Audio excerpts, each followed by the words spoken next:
Here we are on Thursday again with the Jake. Alright, so last video we talked about our next step was to actually get this clamp bolt removed so that we can separate top half, bottom half of our crankshaft. I was looking at it today and I just realized, and we see how close this castellated nut is to this case, and it's actually sitting on it. So one of the things I realized is that when we removed the thrust nut up here, this was a support holding the entire master rod and connecting rod assemblies and the crankshaft up off of this plate right here. So before we do any maintenance today, the first thing I'm going to do is I'm going to cut a little piece of plywood, or this 2x4 right here rather. I'm going to cut it to length, and we're actually going to stick it up underneath the bottom part of the crankshaft so that we can push it up. We'll be able to get that clamp bolt off of this case, and that'll allow us a little more clearance to get our tools in there to do some work. So that's what we're going to work on now. Okay, so we've got the 2x4 cut. It's under there, and you can now see quite a much larger gap in there. So that'll give us hopefully the room that we need to get up in there with a socket and a wrench and get this thing separated. Okay, so I had to break a sweat, but you see we finally got the torque on that nut broken. Let's look at the wrench in on this side. Go ahead and get that out of here. But so we finally got the nut broke loose. Well, we'll get that removed, bag it, tag it. We'll have to probably get something to drive that clamp bolt out. So once that's done, we'll check back in and hopefully get this crankshaft separated today. I figure now's probably a good time to show you how we actually bag and tag our parts. So I've got our parts catalog for the R-755-9, and you know, modern engines and systems are typically set up by the ATA chapter, which is now iSpec 2200, but back in the day it was a little different. Manufacturers did it differently, you know, from one to the next. But so essentially that clamp bolt's going to be part of our crankshaft assembly. So we've got our crankcases there, and this is actually what we're looking for. So our clamp bolt, this is the clamp here.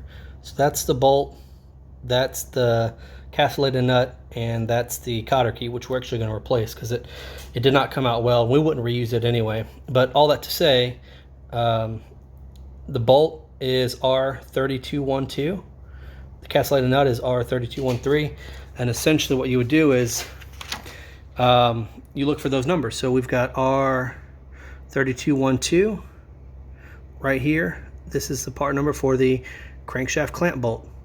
And then 3213, 117, that is the castellated nut. So essentially all I'm going to do is get those two designators, R3212, 3213.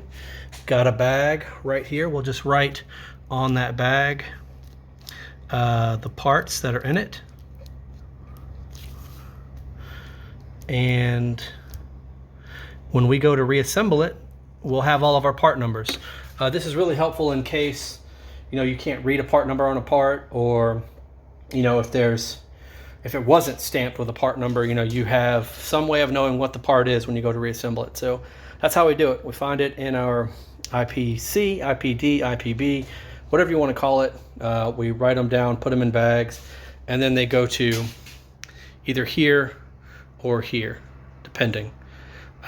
So that's that. All right, we're back, and that is an empty engine mount. So I've intended on filming the rear case coming off, the crankshaft coming apart.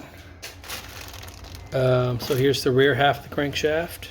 Got the front half back here in the back.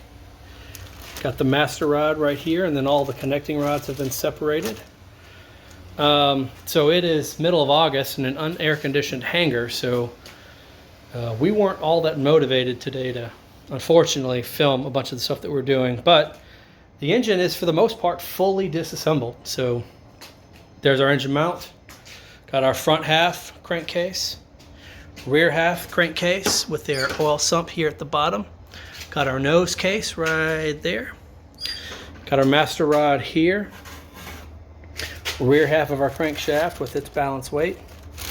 Got crankshaft here in the back, the front counterweight. This is one that's all corroded that we're gonna have to fix.